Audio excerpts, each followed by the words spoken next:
भगवंताला आणि बाबाला व्यक्तीने प्रणाम करू. भगवान बाबा हनुमान विको प्रणाम. महादेवी बाबा हिंदे विको प्रणाम. परमात्माय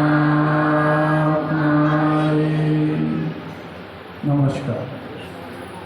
परमपूज्य परमात्मा एक सेवक मंडळ वर्धमान नगर नागपूरच्या वतीने बाबाच्या आदर्शाप्रमाणे आजचे मासिक नवयुवक कार्य आदरणीय बाबाचे सेवक संदीपजी कैलासरावजी भालस्कर मुक्काम मांडव या ठिकाणी नुकतेच पार पडले व त्या पित्तर्थ भगवत गुणाच्या चर्चापटिकेला सुरुवात आहे. यामध्ये सृष्टीची आणि बुद्धीची विधाता भगवान बाबा हनुमानजी उपस्थित आहे. भगवंताला माझा प्रणव. आपले सगळ्यांचे सद्गुरू मानव धर्माचे संस्थापक महान त्यागी बाबा जिंदेजी उपस्थित आहे. बाबाला माझा प्रणव. त्याचप्रमाणे आपली सगळ्यांची मातेश्वरी बाबाला उपस्थित आहे. आईला माझा प्रणव. त्याचप्रमाणे आजच्या या चर्चावळीचे सभाध्यक्ष सन्माननीय आदरणीय परमपूज्य परमात्मा एक सेवक मंडळाचे मार्गदर्शक मतेसाहेब यांना सुद्धा माझा नमस्कार. त्याचप्रमाणे उपाध्यक्ष आदरणीय बाबाची सेवक रविभाऊ कडवजी यांना सुद्धा माझा नमस्कार. त्याचप्रमाणे व्यासपीठावर उपस्थित परमपूज्य परमात्मा एक सेवक मंडळाचे मार्गदर्शक मदनकर साहेब यांना सुद्धा माझा नमस्कार. त्याचप्रमाणे या परिवाराचे मार्गदर्शक आदरणीय सुभाषभाऊ ठाकरजी यांना सुद्धा माझा नमस्कार. आमचे काकाजी ठाकर साहेब यांना सुद्धा माझा नमस्कार. गोंदियाहून आले दिलीपभाऊ सोनवानीजी यांना सुद्धा नमस्कार. त्याचप्रमाणे या आमचे माजी संचालक मलाकरजी ठाकर साहेब यांना सुद्धा माझा नमस्कार.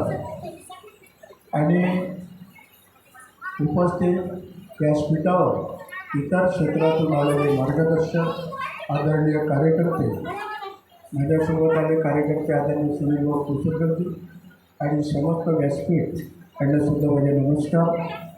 समस्त उपस्थित बाबाचे सेवक सेविका बालसेवक सगळ्यांना माझे नमस्कार. व आजचे संचालक महोदय कनोजे साहेब यांनासुद्धा माझे नमस्कार. या ठिकाणी आम्हाला सुभाषभाऊ त्यांनी सांगितलं की हेडावी पुढे या. आणि बघा, काल गोंदिया आमगाव या ठिकाणी कटेपार हवन कार्य होतं. रात्रीचे 12 वाजले, 1-1:30 वाजता घरी पोहोचलो. आणि आज 2 हवन होते. एक नेहारीजी आमचे त्या घटनेवर 10 मिनिटे फोन आलता. मग सुभाषभाऊला सांगितलं गो प्रयत्न करणारा उशीर पाशीर का नव्हे, नंबर लागला नाही लागला तरी चालेल, तर आम्ही हाजरी लावली. आम्ही खास हाजरी लावायला आलतो की बाबा सुभाषभाऊने शब्द दिला आणि ती हाजरी कशी लागत नाही तर माझी एक हाजरी कमी होऊन जाईल. त्या मुद्द्यावरून या ठिकाणी आज आमची परीक्षा बाबांनी घेतली. माझ्यासोबत येणारे आमचे मंडळाचे कार्यकर्ता सुनीलभाऊ कुसुरकरजी हे काल रात्री यांना सांगितलं की आपल्याला घ्यायचं आहे. आज सकाळी सांगितलं की तुमचं या मार्गाकडे मांडळ हे गाव आहे, त्या ठिकाणी जायचं आहे. यायला वाटलं कुई मांडळ तुमचा कुई मांडळ आहे. आणि यायला वाटलं का आपण लवकर एका घंट्यात चाललं जाऊ. आता सकाळी काय झालं, सकाळी सेवक आले, सेवकांना कार्य दिले. 5 वाजता उठलो, 1:30 वाजता झोपलो, 5:30 वाजता उठलो. आपली विनंती झाली, सगळं झालं आणि सेवकाचं कार्य देणं सुरू झालं. 11 वाजेपर्यंत मी यांच्या फोनचीच वाट पाहत बसलो. आता फोन आला, तुला भाऊ मी जेवण करतो चला. आणि यायला वाटलं कुई मांडळला जायचं आहे, चूक नाही. आता मांडळ म्हणलं त्याच्या डोक्यात आलं का कुईला जातच नाही. आणि बाबाने आमचीच परीक्षा घेऊन टाकली ना, आहे ना. आता कुईहून फिरता फिरता फिरता फिरता या ठिकाणी या मंडळाला पोहोचले. किती वेळ झाला? बाबाला वाटलं ह्या मांडवल्याला इथून परत तर नाही जात रे बाबा तू येऊन. तिथं जिल्हा परिषदेची शाळा सोडली पण तिथं काहीच नाही आमचं. आणि या ठिकाणी जिल्हा परिषदेची शाळा समोरच दिसली. अरे हेच का कार्यक्रम. तर समज आणि सोच बहुत फर्क है ना. समय के पहले और भाग्य के कुछ नहीं मिलेगा.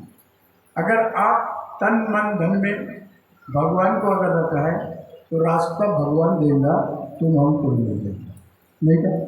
और हमें जो रास्ता दिया अब पता नहीं, कभी इस रास्ते से आए भी नहीं, कभी अंदर से गाड़ी डाले नहीं, उस पर वो गए. मेरे को तो पढ़ना लिखना याद नहीं. मैं 4था वर्ग पास आहे, 5वा वर्ग नापास. आणि मी प्रथम या गावाला आलो सुभाष भाऊच्या माध्यमातून मला योग आला. मी धन्य समजतो त्यांना, यांच्या माध्यमातून मला या गावामध्ये आहे आणि तुम्ही 2 शब्द बोलण्याची संधी दिली. मी अखंड बेवडा गंजट्टी रिक्षा छाप माणूस आहे. मी अखंड बेवडा गंजट्टी रिक्षा छाप माणूस आहे. वस्तीत झगडे करणं, दारू पिणं, गांजा पिणं, चर्रस पिणं, स्प्रे पिणं अशा परिस्थितीत आणि शाळा शिकलो नाही. 5व्या वर्गामध्ये कसं तरी नापास केलं आणि दैनंदिन जीवनात कामाला लागलो. वयाच्या 12 वर्षापासून दारू पिणं सुरुवात केली. आमच्या घरी माझे वडील मागठं विणायचे आणि मी कांड्या भरून द्यायचो. आणि हळूहळू करता करता मी बी मागट्यात बसलो. मी बी मागटं विणत होतो. काय आमच्या घरी कास्तकारी धंदा नाही. सावकार साहेब आमच्या मूळ धंदा म्हणजे मागटं विणणं, पातळ बनवणं आणि बाजारात विकणं. अशा पद्धतीनं माझे जीवन गेलं. वडील आई माती गोट्याच्या कामाला जायची. मी तेव्हा 12-13 वर्षाचे होतो, पण मला हा एक व्यसन लागून गेला. आता महान त्यागी बाबा जिंदगी त्या परिसरात राहायचे तिनकी या भागाला. आणि तिथून आमचं घर नाईक तलाव बांगलादेश बहुत जवळ होतं. कालांतराने त्या ठिकाणी बाबा येती असेल जाती असेल मला माहीत नाही. आणि मी जेव्हा या खरबी क्षेत्रात आलो, गट नंबर 8 खरबी दिगुरी, आमचे अध्यक्ष महोदय आदरणीय रवींद्र गायधनी साहेब त्यांच्या परिसरात, त्या ठिकाणी 95मध्ये मी राहायला गेलो. आणि 2000मध्ये त्या ठिकाणी सेवक होते 2-4 घराचे, पण मला या मार्गाचा प्रचार प्रसार झाला नाही. आणि 2000मध्ये एक बाबाची सेविका ताराबाई मिश्राम त्या ठिकाणी लेआउटमध्ये राहायला आल्या आणि त्याने माझ्या पत्नीला याचं मार्गदर्शन केलं. लहान लहान मुलं होते, रिक्षा चालवणं, आपलं परपंच चालवणं, घरावर छत नाही, गवतात झोपलो. वेळेवर आणलं, वेळेवर खाल्लं. 10 रुपयाची कमाई करणे, 3 रुपयाचे तांदूळ आणणे, 2 रुपयाचं तेल आणणे, 2 रुपयाचं बेसन आणणे. अशा पद्धतीनं आज जेवायला भेटलं तर सायंकाळी भेटेल याची गॅरंटी नाही. धन्य समजतो या महान त्यागी बाबा जिंदगीच्या कृपेला. जर बाबा या पृथ्वी तलावर जन्माला आले नसते आणि बाबाच्या घरी दुःख होतं, बाबाला एक सिटी वाजली, एक प्राण द्यायच्या आणि बाबा कंटाळून गेले, तर बाबाला या मानव धर्माची कृपा मिळाली आणि बाबाने सुचलं की ह्या जगामध्ये माझ्यासारखे राहिलेले गालेले दीनदुबळे अंधश्रद्धेच्या आडी असणारे बरेच या पृथ्वी तलावर मानव आज जन्माला आहे. तर माझ्यापासून काय सार्थक होईल, माझं चांगलं झालं हे नवल नाही असं महान त्यागी बाबा जिंदगीच्या डोक्यात आलं. आणि बाबानं तुम्हा आम्हाला हे काम भगवंताला वचन देऊन सांगितलं की मी निष्काम भावनेने हे कार्य करीन असे सत्यवचन बाबाने घेतले. बाबा भगवंताने आणि तुम्हा आम्हाला खेड्यापाड्यात येऊन त्या मानव धर्माचा प्रचार प्रसार करून एक दाना तयार केला. धन्य समजावत्या महान त्यागी बाबा जिंदगीला जर या जगात नसते तर आज तुम्ही आम्ही आणि मला हे मांडत पाहायला भेटलं नसतं नाही. आणि तुम्ही आम्ही माझी बहीण भाऊ मिळाले नसते. नागपूरचा सुभाषभाऊ ठोकर, नागपूरचा शंकरभाऊ नाही. हा आमच्या नातं बनवलं. बहीण भावापेक्षा जास्त नातं आहे. हा परमात्मा एक मानव धर्मामध्ये तुम्ही आम्ही रिश्त्यापेक्षा जास्त निष्ठा गेला आणि त्या ताईंना मार्गदर्शन केलं. मार्गदर्शनाच्या माध्यमातून मीनं कार्य केले नाही, पत्नीनं कसा दिवा लावला कसा नाही तिचं तिले माहीत. आणि अशा प्रकारे तिला बाबाच्या त्या मार्गाच्या 15 दिवसाच्या माझ्यासाठी वैभव लक्ष्मी केली. उपाशी राहिली, तापाशी राहिली. इकडे वैभव लक्ष्मी करत आहे. त्या पुस्तका घेऊन तुम्ही केल्या का नाही केल्या? पाहिलं का नाही पाहिलं वैभव लक्ष्मी? काही ऐकलं ना? असे पुस्तकं ठेवायच्या, केळं ठेवायचे, मग त्या लक्ष्म्या बसायच्या. मग का सांगितल्याचे त्यांनी माहीत. मी आलो तिकडून नागोब्यासारखा डोला. घरात लक्ष्म्या बसल्या होत्या, माई बी लक्ष्मी बसली होती. एक लात मारले त्या चौरांना तर माई बी लक्ष्मी बाहेर आणि बाहेरच्या लक्ष्म्या बाहेर. नाही का? सत्य अनुभव सांगतो बरं माहीत, खोटं नाही सांगतो. जानदारली आमची माई लक्ष्मी. अरे आता का होते ना का नाही, ते पुन्हा ते भगवंताची कृपा मान आहे आणि शब्द हे बिलकुल इमान आहे. शब्द सांभाळून बोला, शब्दाला नाही आता पाय, एक शब्द करे औषध एक शब्द. साधे कार्य असो की त्यागाचे कार्य, कार्य घेताना किंवा कार्य देताना विचार करून पाऊल पुढे टाकणे. तुम्ही खास शब्द कोणाला देताय याची जाणीव कार्य देणारा व कार्य घेणाऱ्याला जाणीव झाली पाहिजे की तुम्ही कोणाला शब्द देताय. आणि त्या शब्दावर भगवान उभा झाला आमच्यामध्ये. आणि माझ्यासारखा नालायक माणूस अखंड गौरा गंगटिरीच्या छाप त्या भाऊकडे गेला आणि भाऊ म्हणजे हा कसं काय, तर तू पहिले दारू सोड बने आणि मग मागून ये. आता या मार्गात आल्यावर दारू सुटते का? सोडवाने हां सोडून येऊ नये, मग तुला मार्गदर्शन करीन म्हणे. आणि मी दारू सोडून बरं ठीक आहे भाऊ म्हणे, मी 3 दिवस पिऊन टाकतो. आता आमचं ते उलटं झालं. 3 दिवस नाही मी 4थ्या दिवशी पिली त्याच्या घरी गेलो. हे मस्त ॲक्सिडेंट झाला आणि माझा चेहरा फुगून गेला. आणि 3ऱ्या दिवशी मला माझे मार्गदर्शक आदरणीय सन्मान्य राऊत गुरुजी यांच्या घरी घेऊन गेले.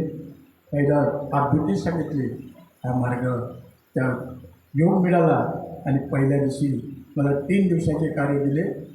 तर आज वास्तविक पाहिलं परमेश्वराने खूप काही दिलं आहे. वेळ नाही आहे, वेळेचे बंधन.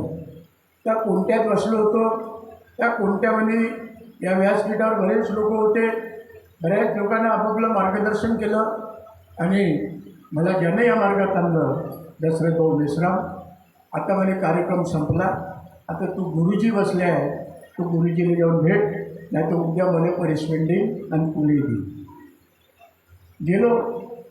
माझा अवतार असा होता एखाद्या भिकाऱ्यासारखा, एकच पॅन्ट एकच शर्ट दिवसभर याला घालून सायंकाळी धुवो आणि वारून टाकून सकाळी घालू, अशी परिस्थिती होती.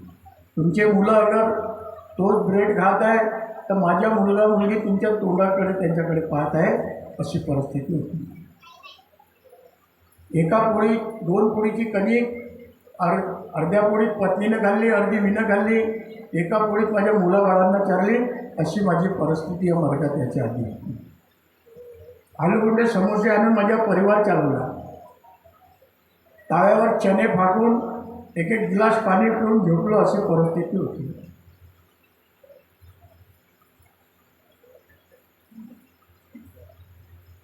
म्हणून बाबाची कृपा खरोखर महान आहे. आणि नमस्कार घेतला. गुरुजी म्हणे का मीनं सांगितलं ते ऐकलं. आता पहिला दिवस काय सांगणार आहे, त्या घरमार्गाच्या मार्गदर्शन सांगितलं. माझ्या मार्गदर्शकानं मला शाबासकी दिली. शाबास म्हणे, आजपासून तू शोध म्हणे तुला भगवंताला काय द्यायचं आहे, तू शोध म्हणे भगवान तुला काय देईल मी सांगू शकत नाही म्हणे. आणि काम तुझ्या मागे धावलं म्हणे. का म्हणे, का म्हणे, तर तिकडे लक्ष नको द्या, तिकडे काहीच नाही. गाय बोललं तर भूक लागली असेल बिचारीने, किंवा तिच्या पोराची आठवण आली असेल तिने, नाही तर दुवारीचा वेळ झाला असेल, ते म्हणत आणि मला दुवा यालाच म्हणते नाम बोलता डमरू बजावणे मला म्हणे. आणि मला कार्य दिलं, मला शब्द दिला. तो शब्द आज माझ्या सेवक नंबर 14,145, 24 वर्ष झाले या मार्गात. तो शब्द आजही मला काम करत असा, टचिंग करत नाही. खेळवणे, तुला भगवंताला काय द्यायचे तू बघ, भगवान तुला काय देणं सांगू शकत नाही.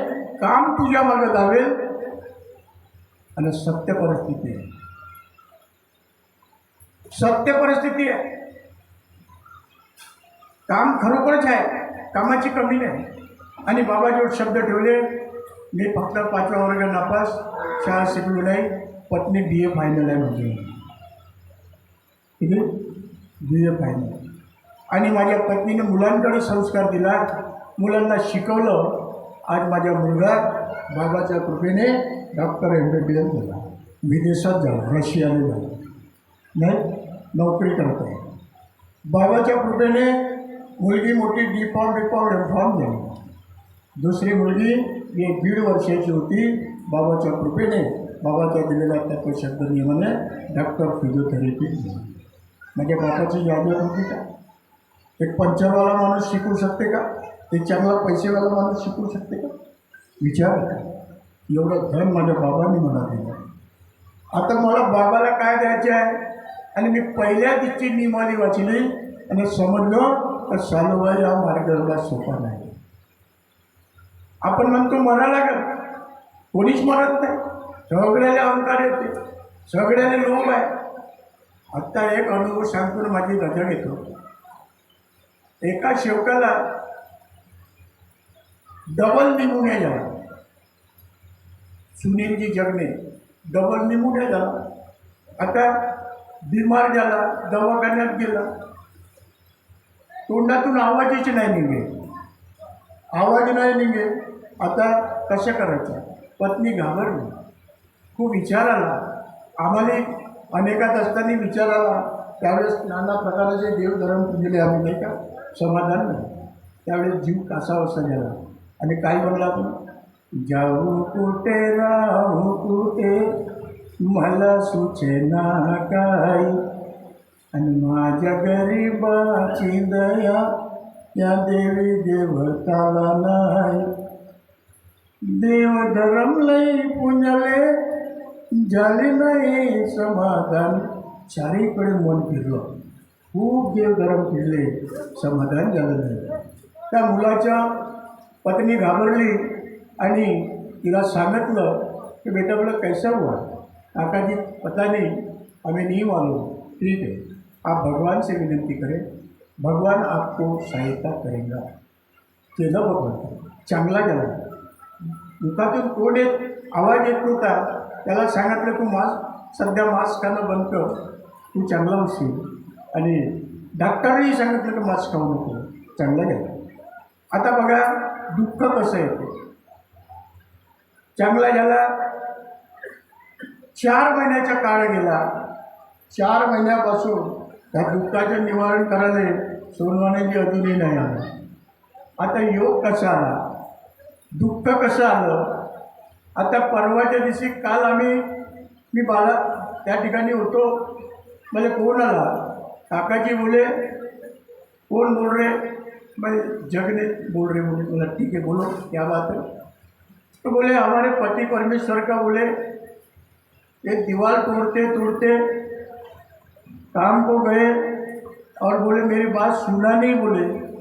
और जिस दीवार को तोड़ना था उस दीवार पे खड़े हो गए बोले. शेप चिल्ली सारखी गोष्ट झालेली होती. शेप चिल्ली सारखी त्या जागेवर बसणे आणि तिला तोडणे आणि ते पुरावर पडणे.